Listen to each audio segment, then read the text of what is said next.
Good afternoon to everyone, and good afternoon to all our viewers. I would like to thank Dean Maria Rosario Mosqueda for that introduction.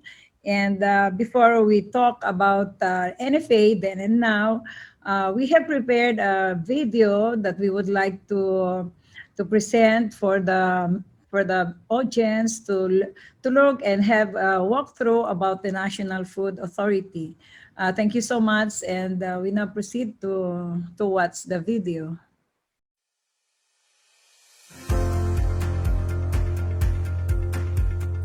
Today, the men and women of the National Food Authority celebrate their 48th year as a corporate family, united by a common vision, inspired by a noble mandate, strengthened by a distinct resolve towards one hope, one goal, food security.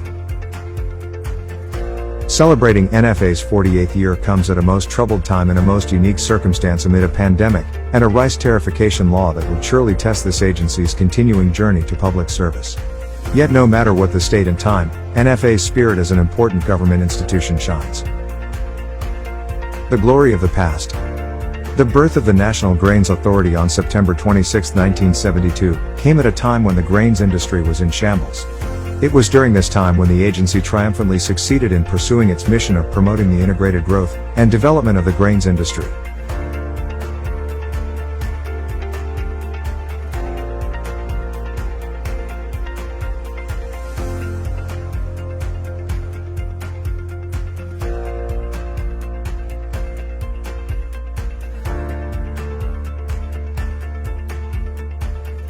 The reconstitution of NGA into the National Food Authority on January 14, 1981, gave the agency additional powers and functions.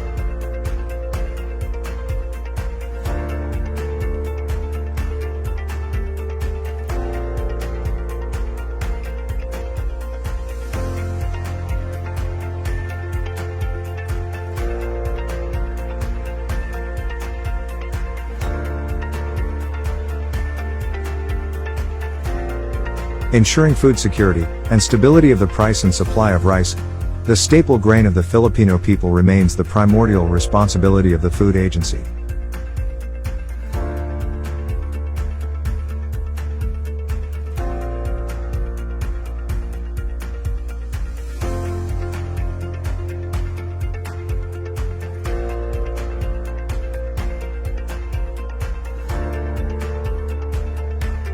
Behind these Herculean tasks are the dynamic, committed and competent workforce of the agency.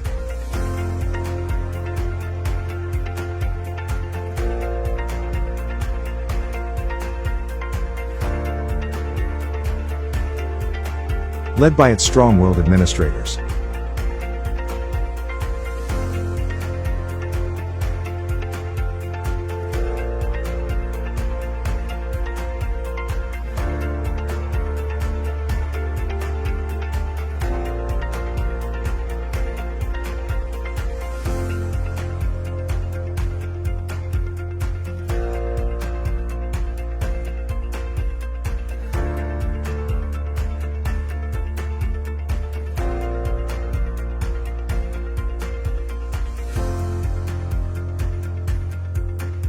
The NFA's past, with all its triumphs and trials, mirrors the dedication and commitment of the agency in the fight for food security.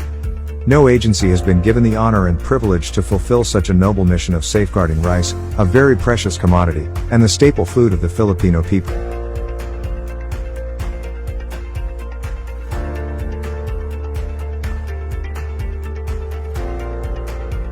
The challenge of the present. The mission of safeguarding rice is the beacon that will carry the NFA and its people through the present, a period of change and transformation.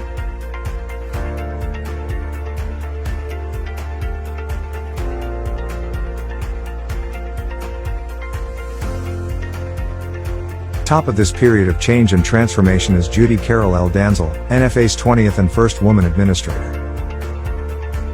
Since she assumed office last June 18, 2019, Administrator Dansal already has her hands full with significant accomplishments from performing her duties and responsibilities with care and caution, patience and passion. Her leadership brings the NFA's mandate on in the face of two formidable episodes that have tested the agency's resilience and relevance as an organization. The rice tarification law, that has already touched the inner core of the agency's structure and operation. And a pandemic that took the country and the world by storm. Her untiring efforts at bringing the agency closer to the public, especially during these difficult times, effectively influence her team and employees to do the same. She makes sure that the mandate of buffer stocking, with stocks sourced solely from local farmers for calamities and emergencies, are followed. She vigorously leads NFA's responses to COVID-19 requirements and protocols. The hope of the future. We have every reason to celebrate. We miss the good old days, with our youth and dynamism and dedication, guiding our path to public service. The people with whom we shared knowledge and skills, in moments of unity and togetherness, triumphs and victories, failures and weaknesses. The family that we call NFA, which has stood the tests of times, made beautiful memories and milestones of excellence. From this moment on, some of us would no longer be with this family. We would not see the shape of things to come. But we now have our new home, from PD4 to RTL. NFA will continue to create milestones and build dreams.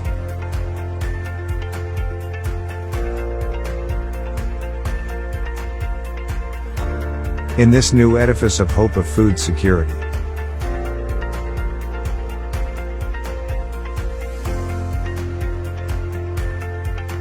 We are 48 years old. A new life begins.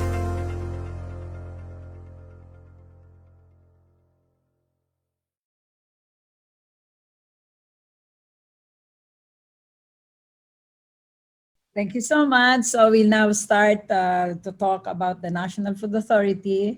And thank you for this webinar, Innovating and Strengthening Agri-Food Entrepreneurship for Mindanao's Inclusive Development, safe. I am happy and humbled to be invited as the speaker for this NFA, and I would like to say that we are really undergoing a transformation. Alam nyo, paghalo-haloin ko na lang siguro, no, Tagalog, English, so that our listeners who belong to the agricultural sector, and of course yung mga ibang nasa outside of Metro Manila where we speak Tagalog, marami naman nakaintindi na ng Tagalog because of the improved technology sa atin. So I will just speak, if you allow me to speak in the Tagalog dialect and language, and the Filipino language and English.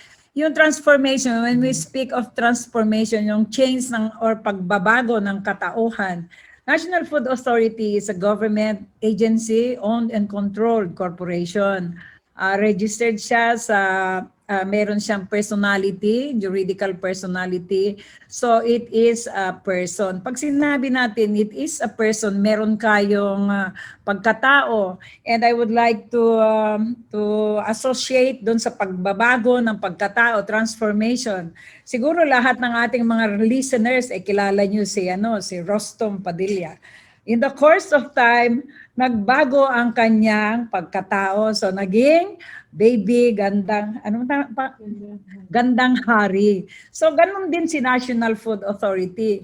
Ibabalik ko din na example yung ating isang caterpillar, or tawag ng aking apo ay chrysalis, ay magiging from a caterpillar to butterfly. So these are changes of transformation of the same person. So the National Food Authority, as we speak, is an agency at if we go back to the history kanina na panood nyo, it was created by then President Marcos under Presidential Decree number 4 in 1972, September 26. Yung nakita nyo kanina na video ay celebration namin ng last year ng aming 48th anniversary.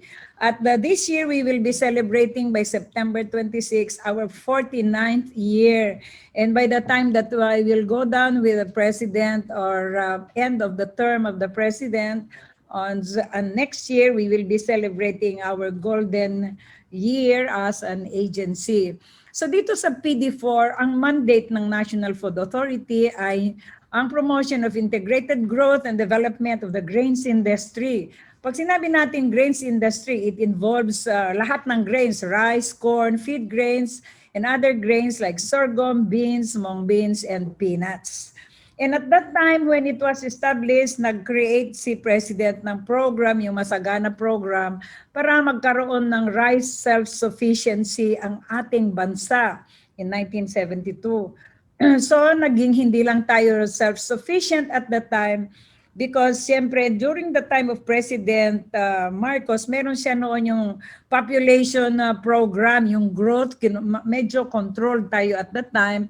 And it was during that time that the country first registered the rice importation from 1977 to 1981.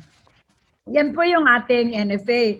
And then nung June 11, 1978, nag-expand ang ating ahensya ng mandate to include ensuring food security and stability of price and supply of rice. So trinatrabaho yan ng National Food Authority. Sinisiguro na meron sapat na pagkain ng ating mga kababayan at ang stability ng price and supply of rice. When we speak of stability, yung presyo ay hindi yan naglalaro. Stable ang price.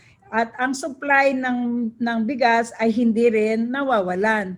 So ito ay function ng National Food Authority prior to the tariffication law. So when we speak of stabilization of price of rice, pag ang presyo ay naglalaro na pataas, ang function ng NFA ay maglalabas siya ng marami siyang stocks to be able to destroy the rising prices of rice. So by that way, we will be stabilizing the price of rice.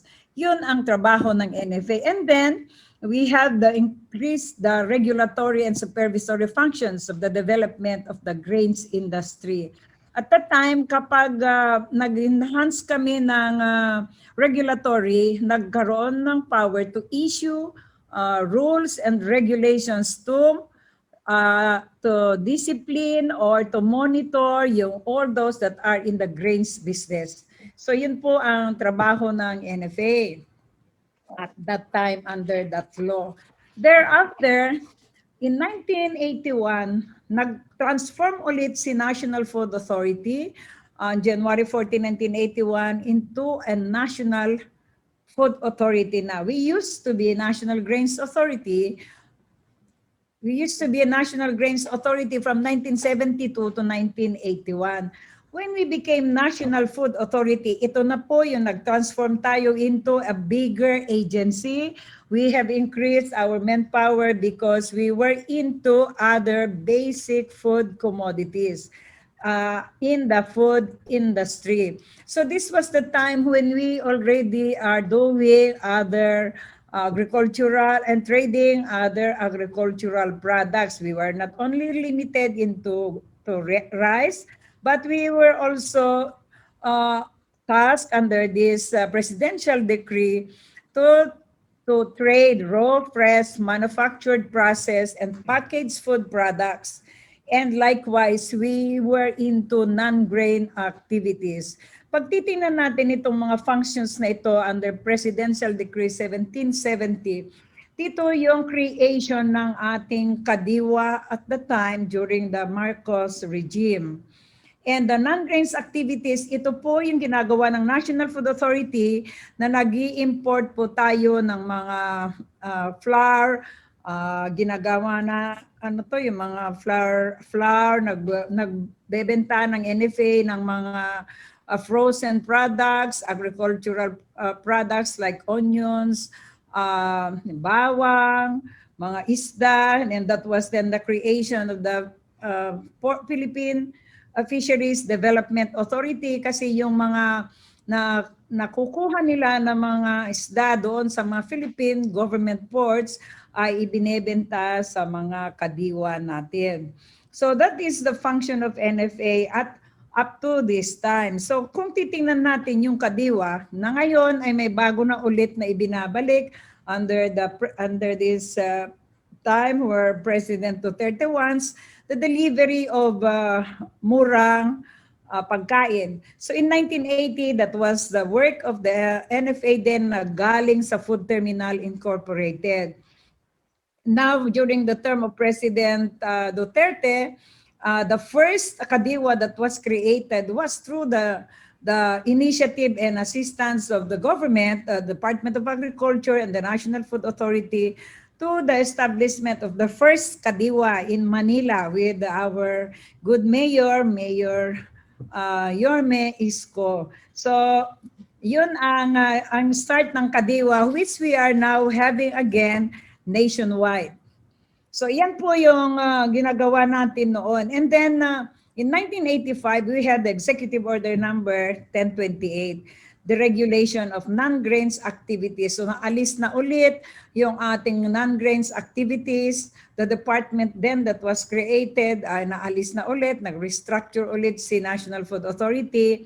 And because of this kadiwas na wala na yung mga kadiwa natin na devolved to FTI, there was a reduction from 8,000 employees to a removal of less than almost 2,000 siguro nationwide kasi they are not permanent but they are casual employees and during that time. Kasi wala pa naman tayong, hindi pa uso noon yung mga casual pa lang yung mga employees at the time in the agency kasi yung mga part-time, hindi naman permanent because it's not all at the same time that we have these activities to perform. So in 1989, nagkaroon po ng Republic Act 6758. If you look at this from 1985 to 1989, we had an election in 1986 when the President Cory rose into power, and then she had a revolutionary government in 1986, and then in 1987 there was the creation of delegates to the Constitutional Commission to amend the Constitution of 1973. And so in 1987, there was also an election to compose the Congress. Kasi prior to that, di ba, meron tayo those who are aware of the Constitution, our law students, our lawyers. At that time, ang ating presidential form of government was changed into a national form of government. Ang form of government natin ay nagbago from presidential to one from bicameral Congress to one National Assembly. So, but in 1987, when the Constitutional Commission amended the Constitution, binalik po nila yung Congress natin, presidential form of government, where we have two chambers that will do the legislative branch of this government. So after that, nagkaroon ng election of Congress, and then in 1989, ipinasa nila itong Republic Act number 6758. What is the relevance of Republic Act 6758 to the National Food Authority? Para sa mga kasamahan ko na nandyan pa sa National Food Authority at yung mga nakaalis na at mga employees na well aware of what is this all about, ang National Food Authority noon during the time of President Marcos is among the government corporations that has a different kind of structure, the position titles, the salary the compensation of employees mas mataas po sa ordinary na government agency. Naiiba po siya sapagkat under kami ng Office of the President, and all the benefits that had been received by employees at that time were only approved by the Council or the governing board of the National Food Authority. And chairperson of the council then ay si dating Secretary of Agriculture Tanco, dating First Lady First Lady Imelda Marcos, and we then had been receiving higher benefits, higher salaries. In 1989, this enjoyment of good benefits have been removed and changed, and now we had this Compensation and Position Classification Act of 1989. And the very purpose of this is that those who have been enjoying better benefits in the government, like NFA at that time, had to be receiving equal pay for equal work. So po yung mga sweldo ng taga-gobyerno, mga taga-NFA din, pumantay na siya sa lahat ng sweldo ng government employees in the national government and other government-owned and controlled corporations. So yan po ang pagbabago, and we again had a restructuring at that time. So inalaw naman tayo ng batas na yan na mag-restructure. Yung mga gustong umalis, they were given a separation package, and so nagkaroon po ulit ng reduction ng NFA employees at that time. So, ang sumunod naman, itong Executive Order number 36. Because of changes of mandate and the work that is to be performed by the NFA, nagbabago. In 2004, the President then, Gloria Macapagal Arroyo, issued Executive Order number 366. And she called this as the rationalization program under the administrative department, executive branch of the agency. Si NFA, makikita nyo na under po kami sa executive branch kasi under kami sa Department of Agriculture. So because of this, we had again the restructuring of the National Food Authority in November 2008. The existing employees then at that time nagbawas ulit because under this restructuring program or rationalization program, the National Food Authority likewise reduced its personnel complement na dati ay 6,381 naging 420 na lang. And then we had 4 assistant administrators then, naging 2 na lang.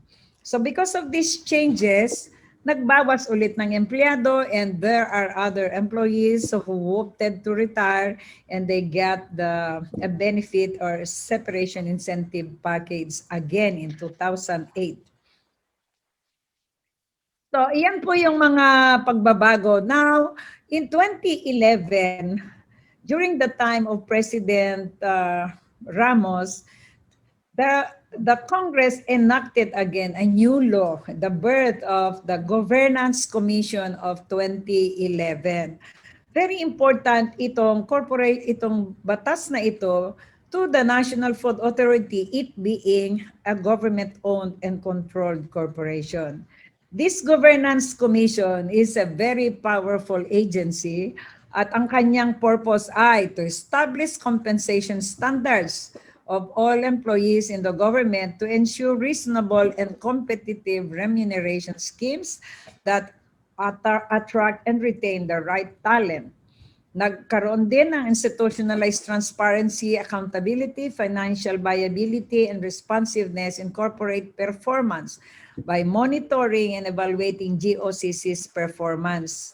So ito na yung nagmo-monitor ng mga benepisyo ng mga NFA and other government-owned and controlled corporations. Nakahiwalay na po yung GOCC sa national government. Pag sinabi po natin na national government agencies, we are referring to those who are not much aware in the government service.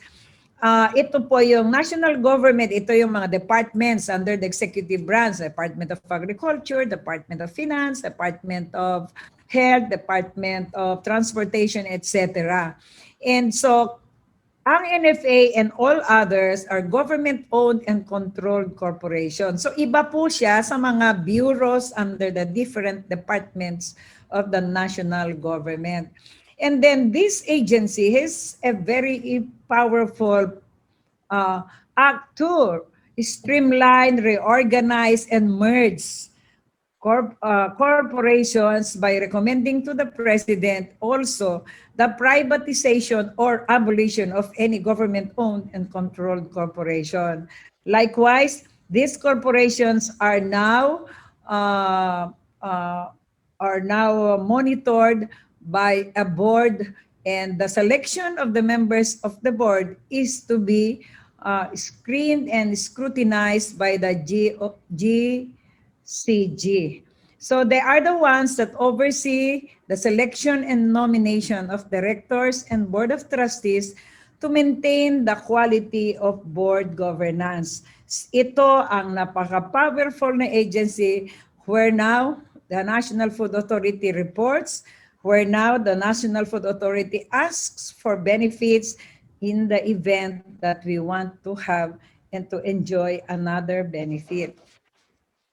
So yan po ang ating sitwasyon. So when we speak of transformation, there are relevant executive orders that I would like you to see uh, about the National Food Authority. Under PD4, we are under the office of the President. That is why ang chairperson noon ay kung sino yung naka-identify doon sa PD4. And if you are under the office of the President, we do not report that directly to any other cabinet secretary but to the President at the time. But after the assumption of then President Cory in January 30, 1987, pursuant to Executive Order number 116, this is the first time na nagkaroon ng change of supervisor ng National Food Authority. Na-reorganize niya yung Philippine government. There were departments that were created, the National Food Authority that had been under the office of the President from 1972 to 1987. Nalipat po kami sa Department of Agriculture. And then on, it continued in 1998. President Erap issued Executive Order number 2, transferring again the National Food Authority from the Department of Agriculture to the Office of the President. Thereafter, under Executive Order number 292, nagbalik kami sa Department of Agriculture. And then under Executive Order number 165 in May 5, 2014, the National Food Authority, together with three other agencies under the Department of Agriculture, NIA, PCA, and PFDA, napunta ulit kami sa Office of the President, Fertilizer Pesticide Authority yung isa. And then after that, under Executive Order number 1, issued on July 4, 2016, nagbalik ulit si National Food Authority sa Office of the President under the Cabinet Secretary. Thereafter, in last 2018, September 17, the National Food Authority returned again to the Department of Agriculture under Executive Order number 62. So ito yung transformation ng NFA, lipat-lipat ng bahay, at ang ating present ngayon is under the office of the Department of Agriculture. We can say that this is a home because the Department of Agriculture is really a family of the National Food Authority in terms of its relevance insofar as the agricultural product of palay is concerned. So, very recently, the tarification law was enacted under Republic Act 11203 on February 14, 2019. And it was made effective after the issuance of its IRR on April 5, 2019. So ano yung changes dito sa under the rice tarification law? NFA has already had a limited mandate to a buffer stocking agency. We will discuss that in a while. And then NFA ceased performing its regulatory functions effective March 5, 2019. Yung aming rice buffer stock to be sourced locally When we say locally, and it was clearly spelled out under the law, the National Food Authority then that was importing government rice for the Filipino people in case of a shortfall of production as against the consumption requirement. Ibig sabihin, kung ating consumption requirement ay ito mas malaki, ang ating production ay ito mas maliit, we call the difference not a shortage. It is called shortfall of production as against the requirement or consumption. But under this law, naging limited na si NFA to procure and sustain a food security by sourcing its palay locally. So from our local farmers na. Madalit sabi po, bawal na si NFA na mag-import. So, yan po yung ating Republic Act 11203. So, we now look into the changes of the National Food Authority now. Ang then natin under PD4 and all other enactment or executive orders relevant to its mandate and functions, we see the difference now. Noon, we have the stabilization. Pag sinasabi ko kanina, the stabilization is about how to stable the price of rice in the market para hindi para maka-enjoy ang ating mga majority consumers ng mababang presyo ng bigas. At that time, we also conduct licensing and regulatory functions. When we say licensing, the National Food Authority then collects a minimal amount for all those engaged in the business that has a relation to the grains industry. If you are a trucker moving rice or palay, ire-register ka ng NFA at magbayad ng konti, and then ila-license ka. And we issue regulatory rules and regulations. In case of non-compliance to the rules that we had been issuing, of course, there will be a corresponding penalty that will be imposed. Then, so these functions you cannot see anymore under Republic Act 11203. Kaya now na, then wala na. And then we were buying commercial rice. We were doing commercial rice survey.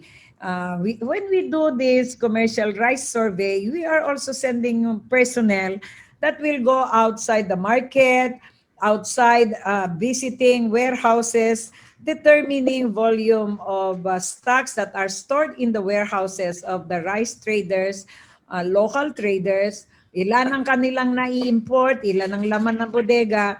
Pag naririnig natin na sinasabi nila na meron mga tinatago ng mga palay o bigas kaya mataas ang presyo, ay ginagawa dati ng NFA. We have the visitorial power to go and knock at all warehouses that are keeping, are storing rice or palay. Yan po ay trabaho ng National Food Authority din. Nawala na po yan, rice survey.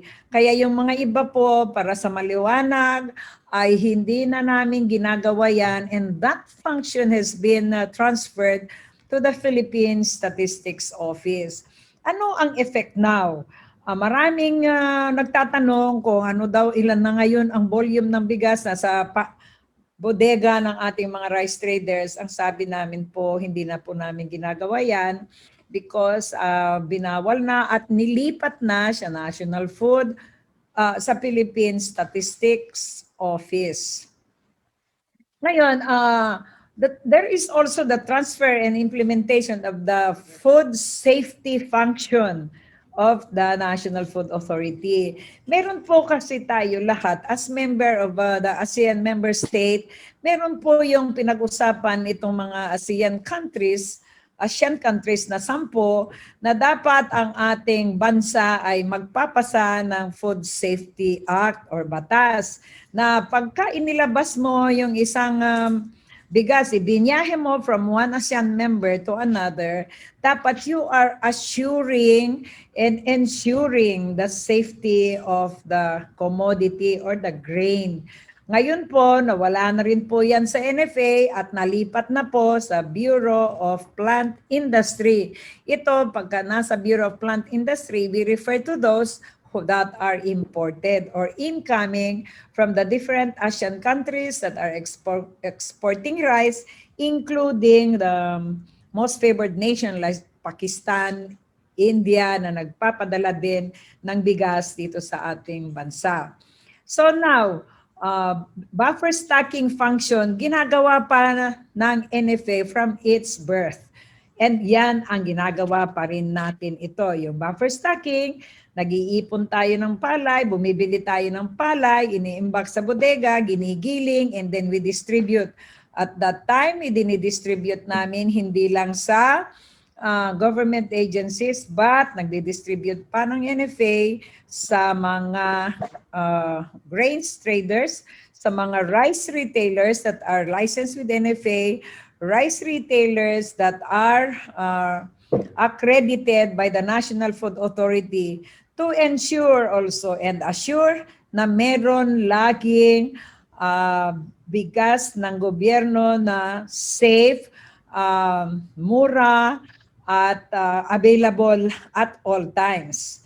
So iyan po yung ginagawa dati ng NFA. Sa ngayon, meron din pagbabago because we are not anymore releasing rice to retailers at hindi na kasi ang aming ngayon sineservan ay pang emergency na lang yung ating bigas.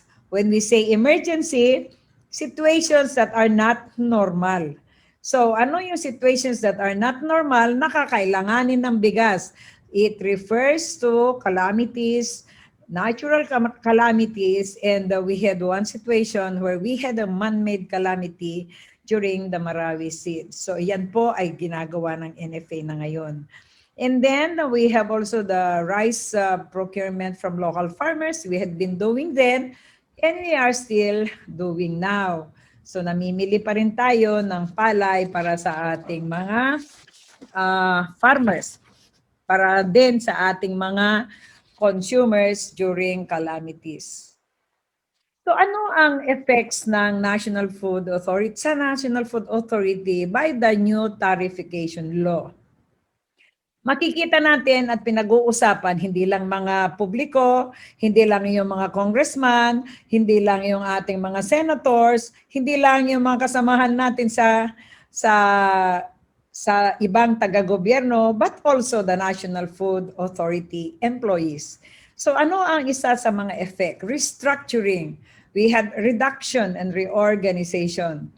Pag sinabi natin na restructuring or reorganization, nagbabago ang istruktura ng ating ahensya. So ano ang mga nababago dito sa effect ng 11203? Mayroon tayo mga pinag-merge na offices. Kung napapansin nyo, yung ating central office ay nag-merge ng mga ilang departments and offices. Sa central office, meron kami dating organizational units na 44, naging half of it, naging 22 na lang. And then sa ating mga provincial offices, sa mga nakakaalam, mayroon tayong 86 na provincial offices. Basta meron tayong province, meron National Food Authority Provincial Branch Office. Ngayon, nagbago na po yung 86, naging 45 branches na lang. Hindi na natin tinatawag na provincial office sapagkat po yung mga ibang magkakatabing probinsya ay naging isang branch na lang. And in the regional offices, 15 po ang regions ng ating bansa. We have region 1 to 12 plus 3 others which we refer to the Autonomous Region for Muslim Mindanao, National Capital Region, and then we have the Caraga Region. So sa NFA po, sa mga nakikinig dyan sa North Luzon, wala po tayong Cordillera Autonomous Region. Nasali po siya sa ating mga branches dyan po sa Region 2. So yung staffing complement naman po ng ating NFA, na-reduce po by 39%. Nagbawas po ang ating struktura, pero hindi po natin inaalis yung ating mga ayaw pang umalis. So from 4,335, ang inapprove ng ating GCG, yung sinasabi ko kanina na very powerful na ahensya, ay ginawa niyang 2,644 na lang po. So ito po yung kung makikita nyo sa ating screen, ang organizational structure and staffing pattern of NFA. So makikita mo dyan na dati sa ating central office, meron tayong 514. Sa ngayon, naging 224 na yan. Or may reduction of 56%. Yung ating regional field personnel, na dati meron tayong 3,821, naging 2,420 na yan, or a reduction of 37%.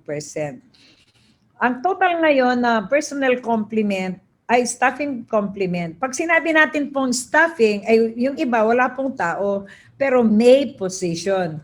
So 2,644 na lang ang total na staffing pattern na ang buong ahensya. And there was a reduction also of 39%. So ngayon, kung sinasabi natin na 2,644 ang present na restructured NFA, ang warm bodies as of March 31, 2021, para sa ating lahat, ating tagalabas na mga nanonood ngayon at nakikiaral dito sa ating topic na NFA then and now, ay 2,153 na lang. Pag sinabi natin warm bodies, actual po na empleyado na kasalukuyan pumapasok sa NFA sa buong Pilipinas at nagsesweldo, tumatanggap ng salary. Kung titingnan mo sa restructured NFA, meron pa 2,644 ang present complement na opisina, yung positions that are created. So sa 2,153 ay marami pa pong bakanteng mahigit 500. Kung titingnan mo sa 2,644 over the 2,153. At makikita pa natin per our record sa ating human resource ay marami pa po dyan sa 2,153 na pinapa-hold over pa namin muna na gusto nang mag-retire sapagkat nangangailangan pa kami sa kanilang mga serbisyo. So, yan po yung si National Food Authority. Ngayon, kung makikita natin yung number of personnel na ilan nang umalis sa NFA, na masaya po silang umalis. Kung meron man hindi masaya, kakaunti lang, maaaring 3, 2. Central Office, 112 na po ang nakaalis at nagtanggap po ng kanyang separation incentive package or service incentive package. And we paid them 201 million. Sa field offices, meron yan 721 na empleyado na nabayaran na. Yung iba kasi na-clearance pa po. And we have paid 969 million. Yung CTI na employees natin sa mga taga-NFA, yung coterminous to the incumbent, 225, nakabayad na po tayo ng 185 million. So ang total na naka-retire na sa NFA na nabayaran ng kanilang service incentive package, 1,058 or a total of 1.3 billion. Kung makikita natin ang ating national, ang ating council ay nag-approve po ng 2.6 billion na pambayad po sa ating mga mag-entitle ng separation incentive package or service incentive package, ay meron pa pong pera na natitira, half of it. So yan po yung sa ating history sa NFA. Ang ating naman, programa ng NFA ay ma-identify natin kakunti lang. Mamili lang ng palay sa ating mga farmers and farmers organization under the IEPP, which is Institutionalized Procurement Program. So mamimili tayo, normal lang po ang presyo natin, 19 pesos nationwide. Hindi po nagbabago, although mayroon pang kasalukuyan nag-aaral na malamang at malamang po na ang ating presyo ng production cost ng pagpapatanim ng palay to put up 1 kilo palay ay paiba-iba daw po ang gastos. I-consider mo yung cost of labor, yung cost of the seed, cost of the fertilizer, and of course yung insurance. Ang sabi po nila, hindi po sapat yung 19 pesos per kilogram. Pero po, titingnan po natin in the future kung mailalabas na po yung tamang datos ng iba-ibang region. We are looking forward to a price na maaring magkakaiba kasi daw nga hindi pare-pareho ng cost of production in the different regional field offices or regions of our country. So bumibili po si NFA from a local individual farmers and accredited farmer organization.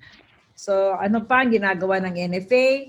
Meron din pa rin tayo yung programa na Farmers Option to Buyback. Ito po ay ang mga farmer cooperative lang po ito. Kasi kung individual farmer lang, konti lang ang kanyang maide-deposit. But para cooperatives po, tumatanggap si NFA at maipapile siya ng separate kapag yung kanyang palay ay lumalampas po ng 5,000 bags. Minimum deposit kasi 100 bags for individual farmers, 200 bags pagka field office. Pero minsan may nagde-deposit ng mas malaki. Kapag nag-deposit ka ng malaki na umaabot ng 5,000, separate filing po yan. Ang NFA kung mag FOBB ng mga ganyan bilang lang 100 bags or 200 bags, maaring na isasama siya sa klase ng palay na aming nabibili. So another program ng NFA ay yung sinasabi namin na PALGO, yung Palay Marketing Assistance Program for Legislators and Local Government Units. Ano itong programa na ito ng NFA?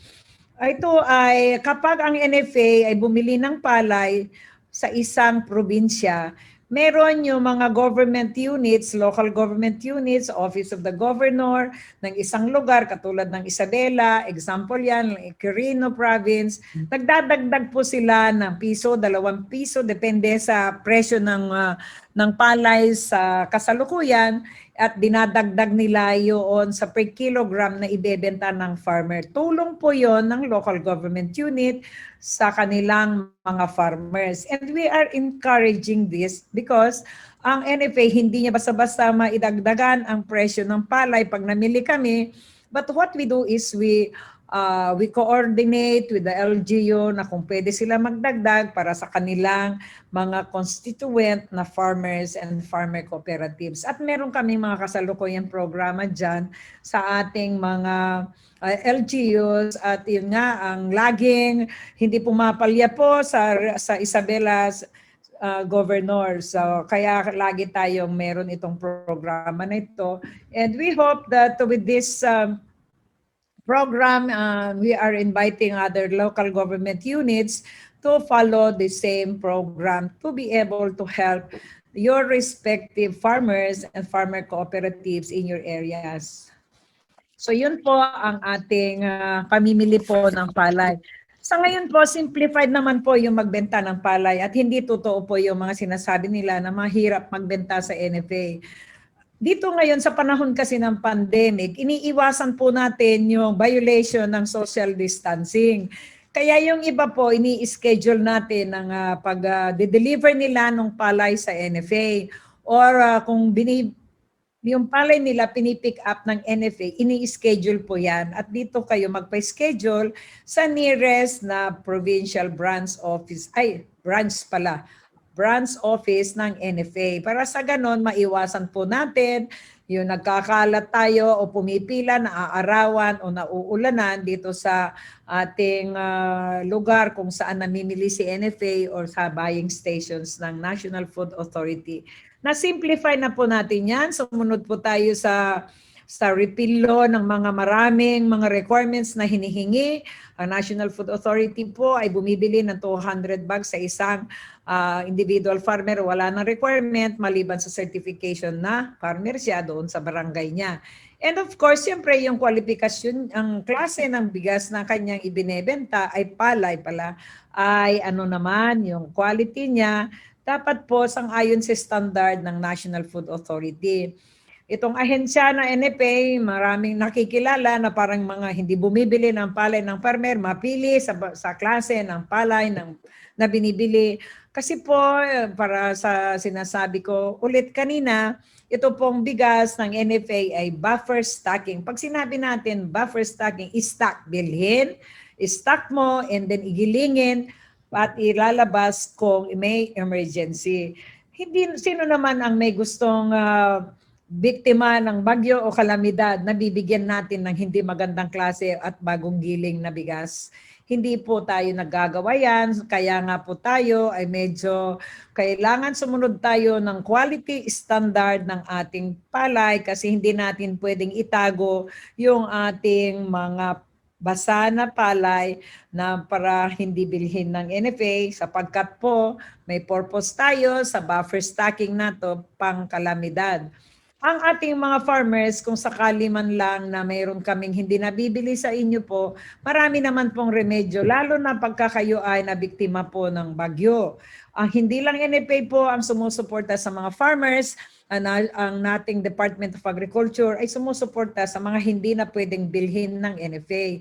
And you have other remedies. Ano ba ang mga remedies ninyo para sa inyong kapalit ng inyong mga palay?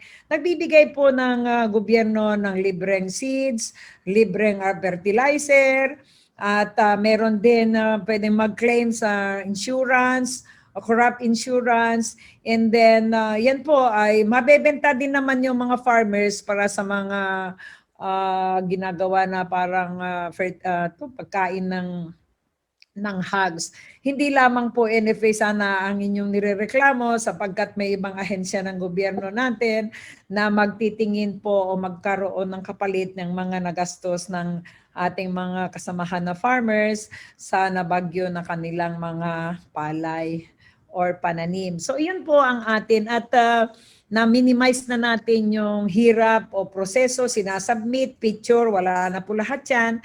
Sumasang-ayon po tayo sa patakaran ng ating gobyerno na hindi tayo nagpapahirap sa ating mga kapwa stakeholders at kailangan po lagi meron tayo magandang relasyon sa kanila. Lalo pa, kasambahay na po natin ang ARTA, yun po nagmo-monitor ng mga kalokohan ng mga ibang nasa gobyerno, yung nagpapahirap sa ating mga stakeholders, pinapatagal ang mga papel. Sila po ay nag-uupa sa ating ahensya at iyan po ay isang bantay sa mga hindi tamang ginagawang mga empleyado ng gobyerno at kasama na po yung mga opisyal. So yun po ang ating National Food Authority. So ano ang mahalaga ngayon na mandato ng NFA? Buffer stocking. Pag sinabi natin buffer stocking, meron pa rin kaming management naman program. Ano po yung ating program sa buffer stocking program ng NFA? Tatlo ang ating proseso dyan. At tinatawag ko dyan na AMD. Hindi ABC, kundi AMD. Pag sinabi natin acquisition, ito yung pamimili natin ng palay sa ating mga stakeholders. Kung makikita mo dyan, 300,000 metric tons na lang ang dapat na bibilhin ng National Food Authority. Base-base sa 9 days supply. Pero itong 300,000 ay hindi pa natin na ipapatupad itong taon na to kasi napakaliit po na bagay or present na stock yung 300,000. Hindi tayo bumibili ng ganyang kaliit. Kahit na yung NFA's current budgetary capacity ay 300,000, nakakabili po tayo ng 14 million bags dati or 800,000 metric tons equivalent. Kasi pag makita mo dyan, yung 1,620 equivalent po ng 30 days rice requirement, malaki po yan. Ito ay instructions ng ating Department of Agriculture kung kaya nating bilhin. Sila po ay gumagawa ng paraan at nakasama na po yata tayo doon sa budget sa Bayanihan 3 kung sana makatulong sila sa pambili natin ng palay, good for 30 days requirement. Napakalaki po yan at pag sinabi po natin na 30 days requirement ay 30 billion din po yan. Hindi natin yan mabibili. Kasi sa totoo lang, na makuha lang natin yung 15 days na buffer stock, malaki naman po yan dahil hindi tayo mawawalan ng pera. Yung ating nabibili, pag hiniling natin, nagiging pera, bibili tayo sunod-sunod, umiikot siya. So yun po yan sa acquisition ng ating buffer stock. So sa acquisition natin, after we buy, mag-prepositioning tayo ng stocks at iyan ay ginagaranti ng National Food Authority because we have available warehouses that are strategically located nationwide. Pag sinabi natin strategically located nationwide, ang ating bansa ay napuno maraming island provinces. And sa atin, lalo na marami tayo mga island provinces na dinadaanan po ng bagyo. Sa NFA, meron po tayong laging warehouse sa lahat ng ating island provinces. Pero kung minsan, meron po yung dinadaanan ng bagyo at yun lang ang bodega natin sa island province, ay napakahirap. Kahit na na-preposition na natin, may bigas, may palay doon, kung dinaanan ng bagyo, nababasa din at nagkakaroon tayo ng problema kung nasisira yung ating mga warehouse at nung kanyang laman ay nabasa. So what do? We get it from the other neighboring mainland provinces. Ang gusto kong ibigay na example dito, naka-preposition tayo noong January sa Catanduanes. Ano ang nangyari? Sa Albay, naka-preposition tayo, ano ang nangyari? Yung mga bodega natin po ay nilipat ng bagyo ng kanyang mga bubong at yung mga stocks natin na na-preposition natin doon ay nabasa. So these are the challenges that NFA always face during every year. Wala pong lampas yan. Taon-taon po yan. But we are present and we are still continuing to guarantee and we give an available rice to all our countrymen in those areas nationwide na naapektuhan ng bagyo. So, paano pa ulit yung ating acquisition? Meron tayo yung mga identified top procurement provinces dito sa ating bansa. So makikita natin dyan na distribute yan ng iba.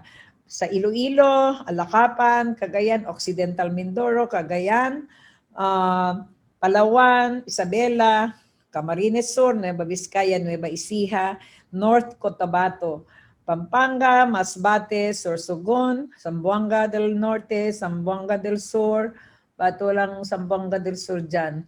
Capiz, Bukidnon, Aklan, Bulacan Branch, Quirino, Sultan Kudarat. Ito po yung mga among the provinces. Actually, 57 po yan at yan ay pinag-identify ng ating Department of Agriculture na i-develop na rice producing places in the country. So dito, iyan yung ating acquisition. Pag sinabi natin, ano yung mga factors na kailangan natin i-determine para masabi natin na we have a safe level of buffer stocks. Meron pa tayong data na ginagamit. Ang data natin at para sa mga iba, baka hindi nyo alam kung ilan ba ang per capita consumption po natin. Pag sinabi natin per capita per tao po yan, per day, 325.5 grams. And then sa isang taon, per year tayo 118.8 kilograms. Yan po ang datos at yan po ay nanggaling sa ating PSA. So pag sinabi natin days to last based on daily consumption rate of 71,280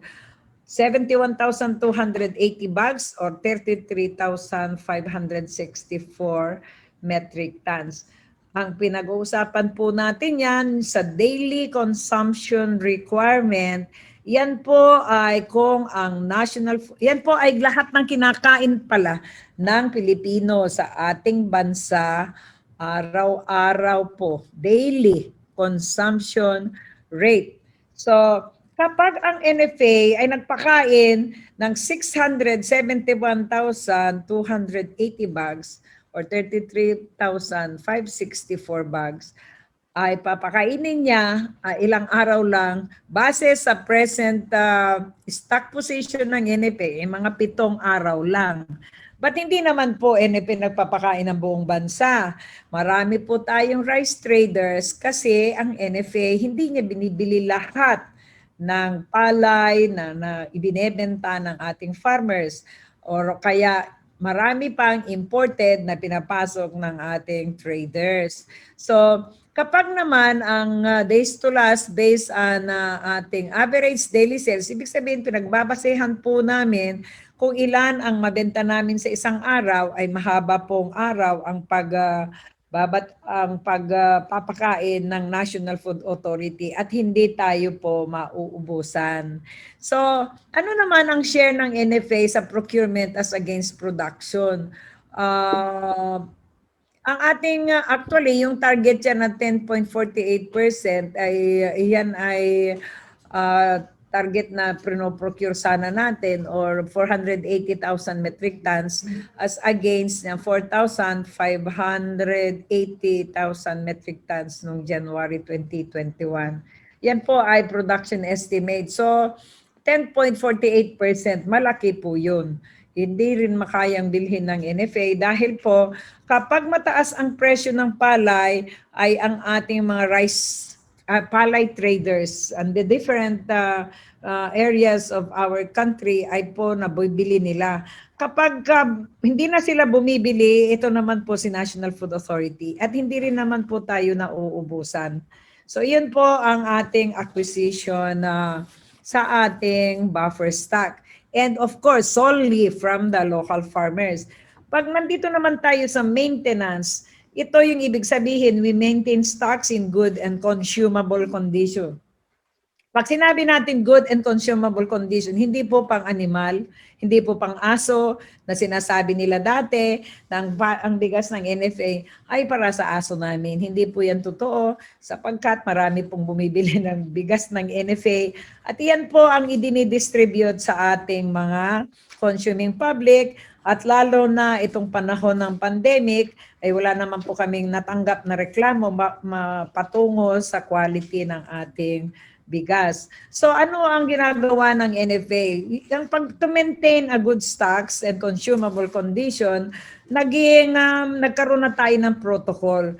Pagka bumili ka ng palay, maximum na 6 months dapat yan ay ginigiling na. And then idinidistribute naman maximum of 3 months, hindi mo dapat pwedeng itinatago dyan. So tayo naman with the present pandemic, tuloy-tuloy pa at hindi rin nasusunod yung 6 months protocol dahil sa demand ng ating local government units, naging abnormal po at yan ay tuloy-tuloy ang trabaho ng NFA, namimili, nagigiling, nagdi-distribute. Yan po yung ating maintenance. Pag wala na tayo masyadong trabaho sa mga pag-ano ng gamot sa mga ating stocks kasi hindi na tayo nagme-maintain ng matagal. We do not store them already in the warehouse kasi tulong na rin sa ating pagpapaikot ng pangangailangan natin ng pera. For those who are not aware, yung NFA po ay hindi po binibigyan ng national government ng pera para po sa pampasweldo ng kanyang empleyado. Ang binibigay lang na national government is the 7 billion that will be used to buy palay. Palay lang po yun. Pag sinabi natin palay lang, presyo lang ng commodity. But when we procure or we buy from the farmers po, meron tayong mga gastos yan. Gastos sa truck na paglipat, gastos sa labor na pag-piling sa bodega, gastos sa labor na maglipat sa sako ng NFA, at of course yung maintenance natin, paglilinis sa ating bodega, yan po ay hindi kasali sa mga gastusin na galing sa 7 billion. Si NFA ay may personalidad na umutang at yan ay ginagaranti po yung ating national government through the Department of Finance. So ano ang ginagawa naman natin pa sa maintenance? Yung processing. Pag sinabi natin processing po, ito yung milling. Yung milling din po, ay hindi masyado malaki ang gastos natin sapagkat tayo ay nagbabayad ng in-kind. So konti lang, pero ganun pa rin, meron ka pa rin ginagastos kasi sa milling mo, may transport pa rin facilities mo, may filing ka pa rin kasi pag binili mo palay, ipapile mo pa rin sa bodega. After 6 months or lesser, ibababa mo ulit sa pile, lalagay mo sa truck, ibadadalhin mo sa gilingan. So meron ka pa rin continuing expense for the labor. So yun po yung ating ginagawa sa maintenance. So paggigiling po at pag-compute ng expenses, makikita natin depende kung ano ang recovery mo. So sa paggigiling po ng NFA, yung standard milling recovery is well-milled rice. Palay procured shall be milled first. Yung kunyari, first in, first out. Yung unang-unang nabili, yun ang ipapagiling mo. So ganun ang ikot ng sa ganun ay wala tayong naiiwan na mas na luma. Although sa ngayon, hindi na tayo nagkakaroon ng lumang palay, naaayos natin po yung ating paggiling sa ating mga nabiling palay.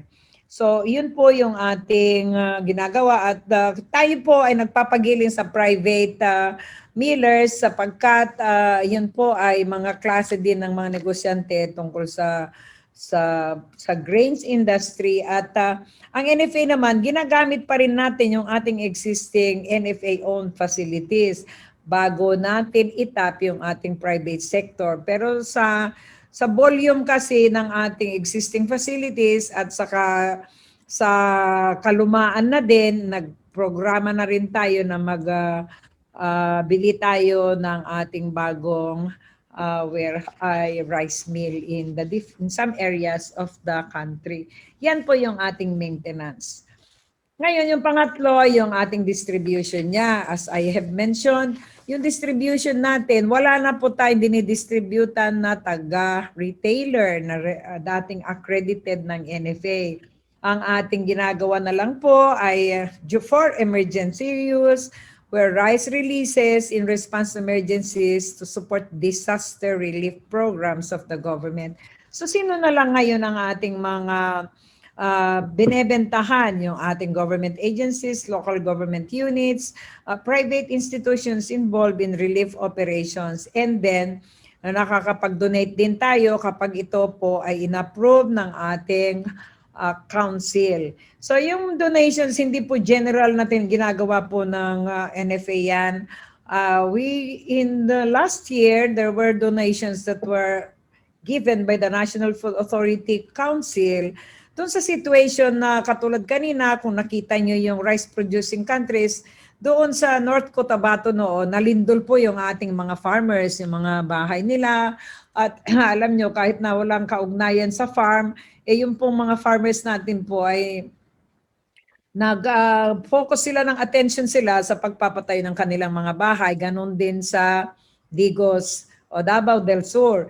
Doon sa Region 2 din, nabagyo po sila during the time na in December, nabagyo sila doong panahon na dapat ay November and January, ganyan, ay harvest time po yun. So tayo po ay nagdonasyon din sa mga nabiktima ng bagyo doon sa Region 2, Cagayan and Isabela. Ganun din yung ating donations ay tinatanggap natin galing sa iba-ibang bansa at ibinibigay ng NFA. Pero hindi, not DSWD. NFA lang po tumatanggap, pero ang DSWD nagdi-distribute. Yun po yung distribution ng mga stocks na nasa bodega po ng National Food Authority. At hindi po tayo nauubusan ng, hindi tayo pumapayag na ang ating mga bigas ay umaabot siya sa ma-deteriorate ang quality niya sapagkat hindi po pwede yon dahil sa unsafe for human consumption. Yun po yung National Food Authority. Parang tapos na.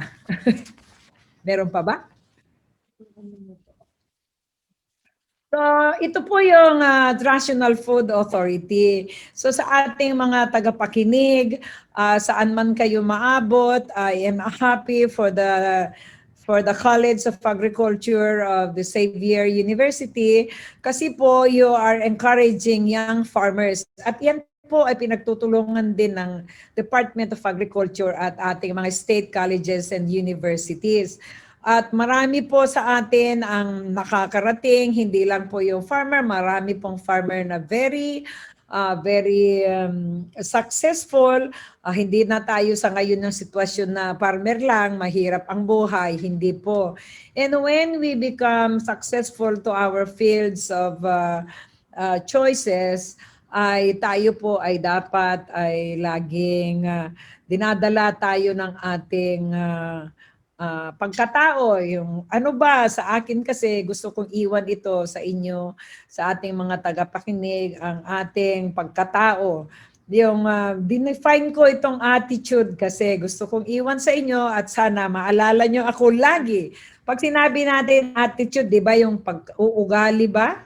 At yung attitude, pag tingnan natin, makita nyo dito sa ating screen, yung letter A, number 1, kung babasehan natin sa ating alphabet. Yung letter T, number 20, letter T, number 20, letter I, number 9, and then letter U, 21, letter D, number 4, letter E, number 5. Pag isuma total mo ito ay total na 100%. At ito ay paborito ko nung ako ay nagle-lecture ng mga values and value formation and value reformation. So, ang attitude natin ay nagde-define kung ano ang pagkatao natin. Dahil sa 100%, binigyan ko naman din ng definition, yung mga alphabets na yan. So, dinefine ko to a statement na ability to transform inner thoughts to understand and develop empathy to others. So, yun po ang gusto kong iiwan na mensahe sa ating mga tagapakinig. At hindi ko na minomonitor yung oras, hindi ko alam kung gaano katagal ako nagsasalita. But these are the things that I would like you to know what NFA then and now, and our attitude should be the one that defines us, not what we acquire after we had been successful. Because material things are not important. What is more important is our name and repute. And even the Bible, it says that a good name is rather chosen than great riches. Yun lamang po at magandang hapon sa ating lahat. Salamat po sa pakikinig ninyo. Yes, thank you so much din po, Attorney Judy Carol Dansal. So thank you so much po no for giving us a clear picture of the NFA and also for sharing so valuable information to us. So now po, as you've said nga po, we will now move to the open forum part of our program. So ma'am, we have several questions po dito para sa inyo. Let's start with a question from Carolina Bermudez Manzano. She's from NFA NCR. Sabi niya po, good afternoon po, Administrator Dansal. Virtual hugs from your NFA family. Can we supply po the rice requirements of our country during disaster and calamity? The rice allowances of concerned government employees and the rice requests of other government and private relief entities if we solely procure from local farmers po, considering the intermittent weather condition and effects of the pandemic. Is the present budget allotted to NFA enough to support our mandate and operational strategies? Ang question kasi niyan, it's like going directly na kaya ba yung ating nabibili na local palay. So far naman ngayon, nakakaya naman kasi hindi naman tayo nakukulangan. Only that, as I have said, una, it is very clear under the law that we cannot anymore import. When we speak of food security, hindi lang po tayo kasi dati nagre-rely sa self-sufficiency of production. So pag sinabi natin self-sufficiency of production, dapat kung ilan ang kailangan ng Pilipinas na bigas sa isang taon, dapat na produce ng ating mga farmers. Given po yan na hanggang ngayon hindi pa nasasatisfy ng ating Department of Agriculture to produce the required consumption requirement. So, yun ang sinasabi ko kanina na meron yan diferensya. Ang sabi ko, in between the consumption demand and the production, meron tayong gitna, which is shortfall. Pag sinabi natin shortfall, hindi shortage, may kakulangan. But how do we remedy that? If we say remedy, to have a food security, there is importation is a solution. But yung mayroon naman nag-i-import na private sector. So, dati kasi nasanayan natin na pagka may kulang ang ating production, gobyerno po ang nag-i-import ng bigas. At when we speak of government, it is the National Food Authority. But under the tarification law, the NFA is already prohibited to import. So, meron naman nag-i-import pa to answer the shortfall. So, kung hindi masagot ni NFA, maraming private traders. So, yun ang sagot natin. Hindi na pwede mag-import si NFA. Yung pangangailangan ng ating mga stakeholders, hindi lang NFA ang mag-satisfy. Kung wala tayong maibigay, may private sector na mag-answer sa kanilang pangangailangan. Okay, thank you so much po, Attorney, no, for giving us a very clear answer and I know na it is very well understood by our viewers nga rin. Now Tama. po, let's go to our next question. Somebody is asking po, what is the impact of the pandemic on the rice sufficiency of the country? I believe that despite the pandemic, we have no shortage of rice. Wala tayong shortage. Wala ka naman marinig. Meron bang narinig ka na nagkulang ng bigas ang gobyerno natin? Ang sa ngayon lang kasi, may pandemic tayo at a situation na harvest time. So yung pag-harvest time, bawal ang magpapasok ng bigas through importation. So hindi tayo nagpapapasok ng bigas through importation, and that has been our agreement with the President para hindi maapektuhan ng masyado yung ating local farmers. That is why medyo matataas naman ang presyo ng ating palay on the early start of the harvest time last September and early October, mataas po ang presyo ng bigas. Kaya yung si National Food Authority ay hindi nakakabili at that time. Mga 21 pesos per kilo of palay, wet pa. So ngayon, si NFA ngayon, medyo nandyan na kami sa massive production because nakabili na si mga traders.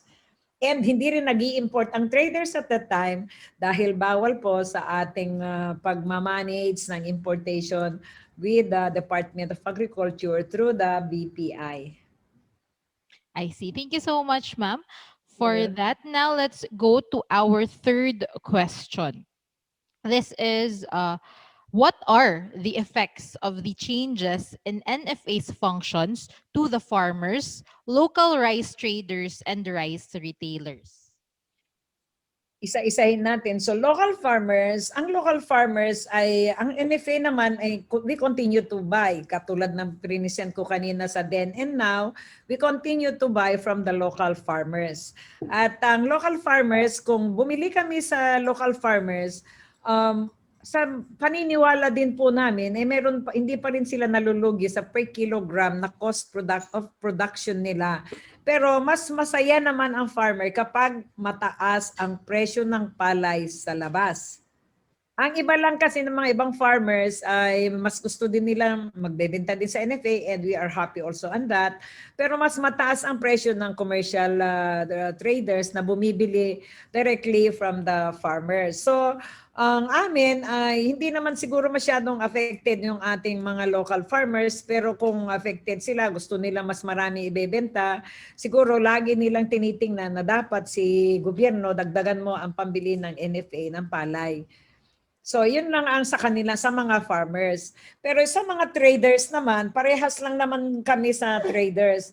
Ang mga traders, ang effect sa amin, sa mga traders or businessman. When we speak of traders, they are businessman kasi ito kasi yung mga stakeholders namin then. Kami yung naglilisensya sa kanila, kami yung nagre-register at kami yung nagmo-monitor sa mga kasi sila mga among themselves as businessman.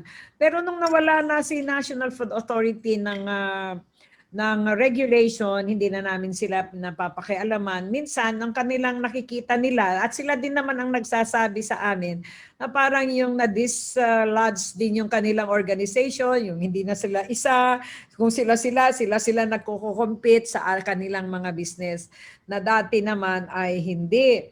At syempre, gusto nila pa rin yung organized na ganyan na may nagtitimon din sa kanila at sa kanila kasi nakukuha nila yung mga datos sa amin in terms of volume of existing stocks of other traders in the industry. Eh siyempre sila, hindi nila alam yung volume ng laman ng bodega ni Mr. X. Ganon din yung si Mr. Y. Sila mismo, hindi na nila alam or namomonitor ng mga galaw ng kapwa nilang negosyante. And NFA, pag may mga bago kaming mga regulasyon, tinatawag sila. And it is also an opportunity for them to meet and greet. So sa mga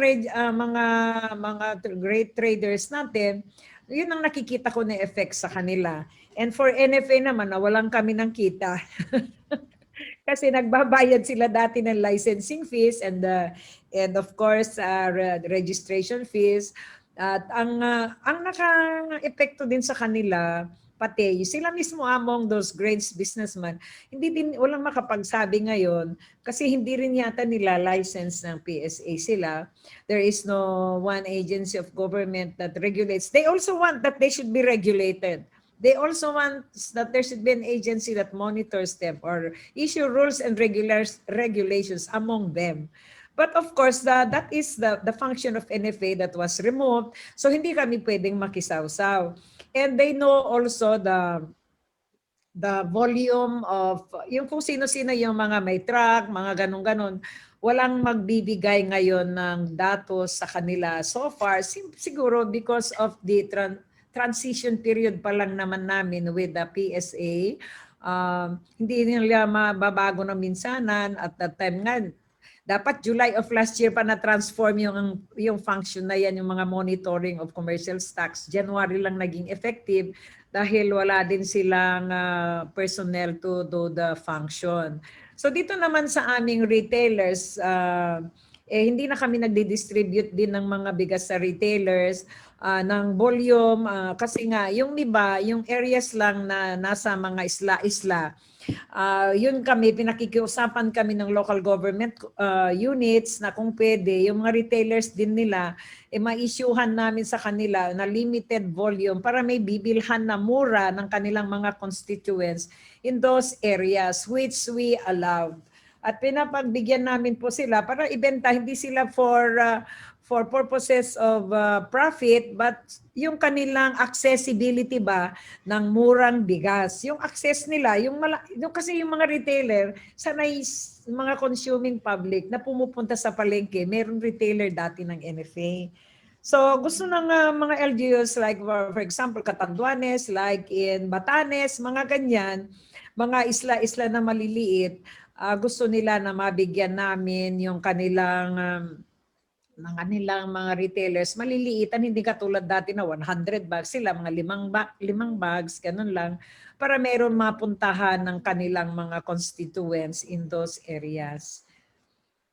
Yan po yung sagot ko sa tatlo, farmers, traders, and the retailers. Okay. Thank you so much po, Attorney, no, kasi iniisa-isa niyo po talaga yung kada category na tinanong namin sa inyo. So, sa narinig ko lang, there is really a greater effect sa ating rice traders and rice retailers ang pagkawala ng mga regulatory powers ng NFA natin. So, this next question po is a bit related to the answer that you've given earlier, no? Kasi nga na-mention niyo na po na about our farmers na gusto nilang bilhin ng NFA yung rice nila. Minsan din mas gusto nila yung sa iba kasi nga mas mataas yung price. So sa Sexela Abueva Otos, a Facebook user po and then from NFA din is asking po, Ma'am Admin, tanong po ng mga farmers here in Davao de Oro, how can we solely buy palay from local farmers if the price of palay from palay traders is comparatively high? Hindi nga tayo makakabili.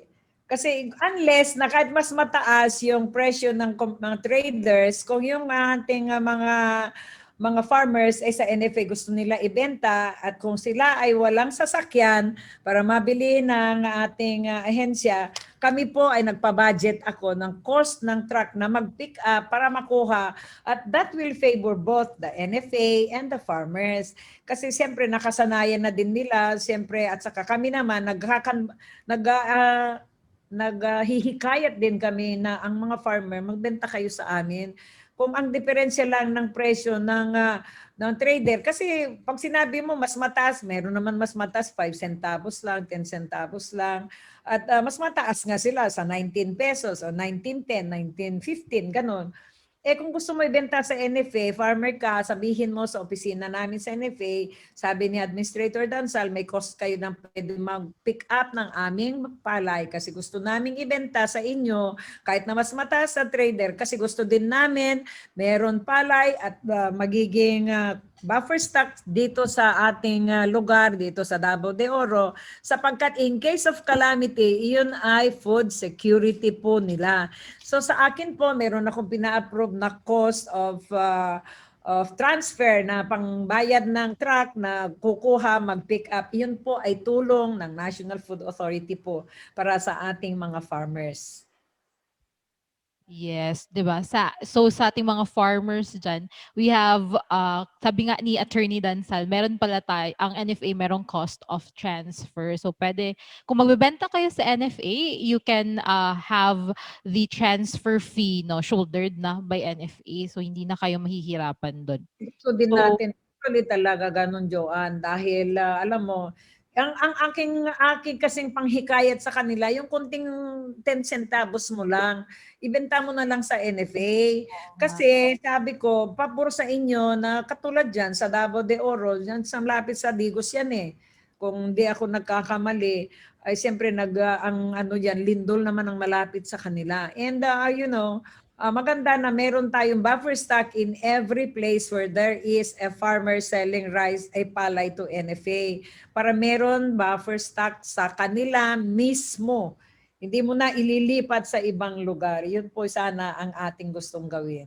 Yes, oo nga po. Kasi importante din po talaga yun ang sabi nga ni attorney. Kasi so that in times of calamity, hindi nalalayo pa yung NFA para kunin yung kanilang mga supply ng rice, di ba? So yun, Diba? we encourage our farmers no so to also consider selling your palays to NFA kung Opo. hindi naman masyadong malaki yung difference ng O, presyo ng dalawang ating piso na, commercial traders. marami pong diferensya yung 2 piso na. But still, hindi naman namin pwedeng taasan, kundi yung cost of the transfer lang ang pwede naming maihitulong sa kanila. Nga po. Thank you for that, ma'am. And speaking of selling their palays, Jesus Jose Mangawang is asking po, Madam, or request or parang suggestion niya po ito. Madam, sana po ibalik ang pamimili ng wet na palay sa farmers para makatulong sa kanila. So any comment po on this suggestion? Kasi po, yung ating pamimili ng palay na wet, may klase po kasi yung sa NFA, mayroon niyang definition ng wet sa amin. Mayroon certain degree of moisture content niya, level. Pag sinabi natin moisture content kasi, pag alam mo ang palay, binibili po ng NFA ng tinitimbang po. Kapag basa yung palay, mabigat po ang timbang niya. Isang diferensya yan. So, mas kukunti yung binibili mo yung tubig. Pangalawa, hindi lahat po ng ating lugar sa ating opisina o bodega ng National Food Authority ay meron po kaming dryer. So kapag wala kaming dryer, yung binili po namin at lalo na kung medyo hindi maayos ang panahon pa, dahil yung panahon naman ay Diyos lang ang may nakakalam kung when the sun will come out, yung panahon na ganyan na tag-ulan, parang bumili naman kami ng sisirain ko. At ang purpose ng pagbibili ng NFA base sa ating mandato ay buffer stocking. Ibig sabihin, actually, the general rule that we buy is clean and dry. Pag sinabi natin clean and dry, meron yung tuyo na, pero hindi clean. Yung hinarvest sana, kunyari may hinarvest ng harvester, meron yan nasasama-sama ng mga dahon-dahon, bula-bulaklak ng mga tanim. Di ba yun sa palayan? May mga in-between, mga dahon-dahon na naka-harvest. Pag tinimbang mo yan, may timbang din po yung mga bula-bulaklak na ganun. So, pag sinabi natin clean and dry, puro lahat makikita mo palay siya, na malinis na. Pero dry siya. So okay na lang din yun. Pero kung bumili ka ng wet, masyadong meron actually, mahirap lang kasing ipaliwanag. Pero pag sinabi natin, bibili ng NFA ng wet, kahit na may dripping wet, gusto pagbili, hindi naman pwede yun. Pag sinabi natin wet, meron kaming degree of percentage ng moisture content, yung palay. So mahirap ipaliwanag ng ganyan sa farmers, but in areas na wala kaming dryer, hindi kami bumibili. But meron kaming portion ng, depende sa moisture content niya, na hindi actually dry, na 14%, meron naman presyo ng NFA dyan. I see. So hindi natin generally sinasabi kay Mr. Mangawag, nabibili tayo ng wet. May certain percentage of moisture content that is allowable na binibili, pero not a general rule. Okay, thank you so much po, Attorney, no, sa pagklaro niyan. So, again, meron pong certain moisture content. Kasi tama nga kasi NFA is mandated to have, really is to buffer stocking. So, hindi pwede na masyadong muwet kasi nga masisira lang siya. Hindi Yes. siya, hindi siya Kaya, bagay para oh, i-stock. Oo. Okay, now po, let's go to our next question. Somebody is asking po, being the National Food Authority, why is the focus only in rice? How about the sufficiency of other food commodities? ay kasi po maliwanag po sa 11-273 or tariff law na wala na nga pati yung corn doon eh. Tingnan mo yung mandate under the tariff law. Naghintay ako na magtanong sa corn eh. Kasi nandyan dyan sa Cagayan de Oro, sa Claveria, marami yung corn farmers dyan. At ang president ng ating PhilMace is na taga dyan, si Mr. Roger Navarro, kaibigan po natin siya. We have discussed that at length about that. And it is very clear under the mandate of the law, the NFA shall solely procure palay from local farmers. Palay lang. At bigas na lang ang aming pinakikialaman, nawawala na yung ibang commodities. And under the Kadiwa, mga dati, dahil sa wala na, kaya lumiit na lang din ng mandato, lumiit na lang din ng empleyado. And by law, yun po yung sinusunod natin. So, yun ang dahilan. Okay. Thank you so much, ma'am.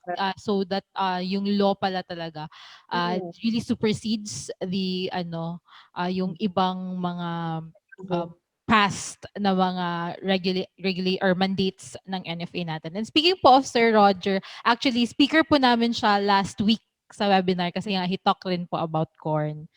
So, yun. Now let's go po to our next question po. What are the legislations or policies needed to ensure national food security?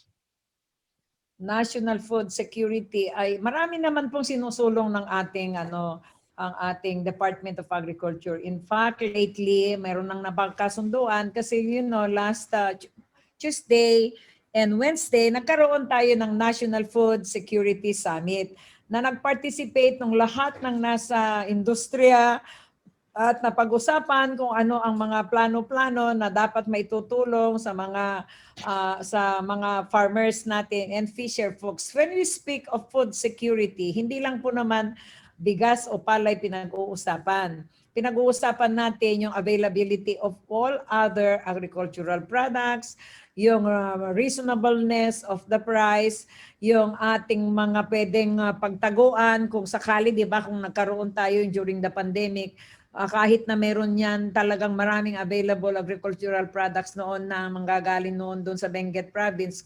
Yung sa pandemic kasi, yung mga iba, hindi lang naman yung walang bibili, kundi yung transportation kasi na nagkaroon ng problema. So, ang mga isinusulong na programa ng Department of Agriculture at saka sa mga iba-ibang sektor or iba-ibang ahensya ng gobyerno patungkol sa food security like yung fisheries, yung na NMIS, si National Food Authority, at saka yung Food Terminal Incorporated, yung ating, at saka PFDA, yung mga fisheries, nagtatayo tayo ngayon ng mga programa, nagpapatayo tayo ng mga, ang tawag mo dito, yung cold storage facilities para yung mga fisher folks, meron silang areas na meron cold storage, i-deposito doon, i-process doon, pagkatapos ibenta. Pwede naman ibenta mo yung mga raw na mga agricultural other products na raw fish, ganyan.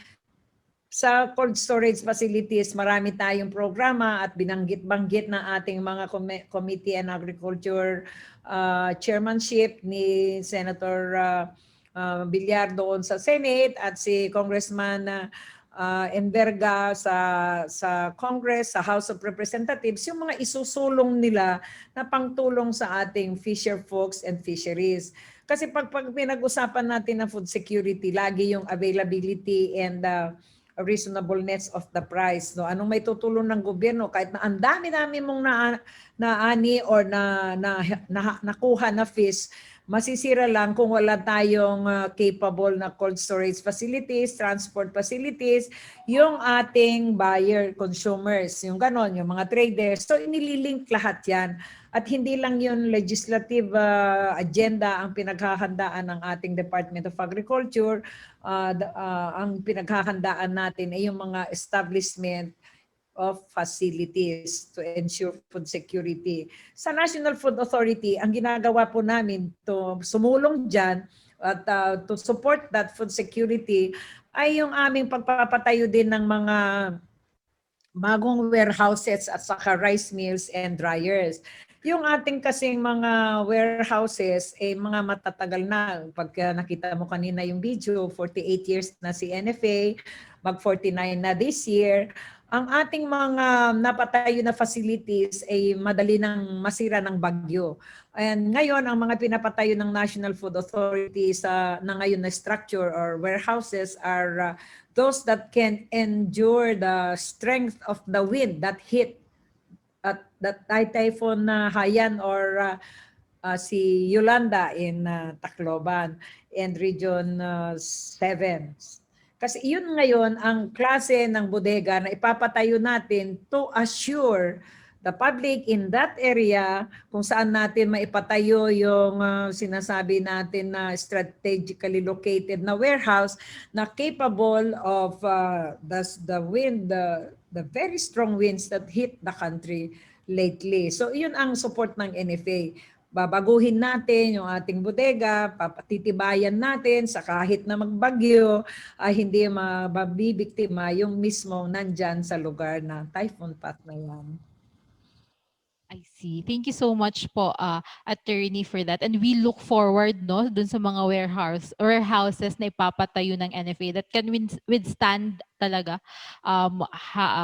winds, fast winds or strong winds po, and typhoons, of At course. Kasi nga, tinetesting yung mga pinapatayo namin, Joanne, tinetesting din ng ating public highways. Yung test nila na yung strength nung ganyan, yung sa bubong, ito sa pader, ganun. Ganyan na ngayon ang ating ipapatayo. yes, I see. Maganda po 'yan kasi nga 'di ba, isa rin talaga naman ang NFA sa ating ano nga frontliners during the typhoon. Oo. Yes po. So now Actually, this is not a question po, mga comments lang po ito sa ating Facebook Live. Babasahin ko lang po very quickly. So from Maria Luena Tolentino, sabi niya po, "Thank you so much for sharing the true story of NFA to the public and for using the Filipino language for easier understanding. Our dear Administrator Judy, mabuhay daw po." So yes, thank you nga po for sharing that in Filipino. I know maraming naka-appreciate doon. Also, NFA Central Luzon said, "Our heartfelt thanks for sharing to the public in a very clear manner the true and clear picture of NFA. God bless you po and more." So yun, marami po, actually maraming taga-NFA ang viewers natin ngayon, and they are also expressing their gratitude, no? Kasi nga po, as Dave said, you have painted a very clear picture of NFA, and you also let the public know more about NFA. So now po, this since we're already done with our question, last request na po namin to sa inyo. Can we ask po a message from you to our viewers, especially since aside from the NFA employees that are watching this afternoon, we also have a lot of viewers who are members of the academe, especially the students and the faculty that are involved or connected to agriculture. So ano po yung gusto niyong sabihin sa kanila? Okay, maraming salamat po sa lahat ng mga tagapakinig.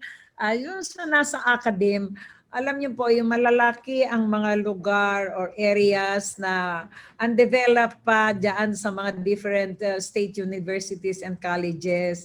At yan po dati, I am part of the program na nagsusulong po noon ng young farmers. At dinedevelop at ginagamit po nila yung ang mga areas na dyan for parang samplong of pilot testings and research.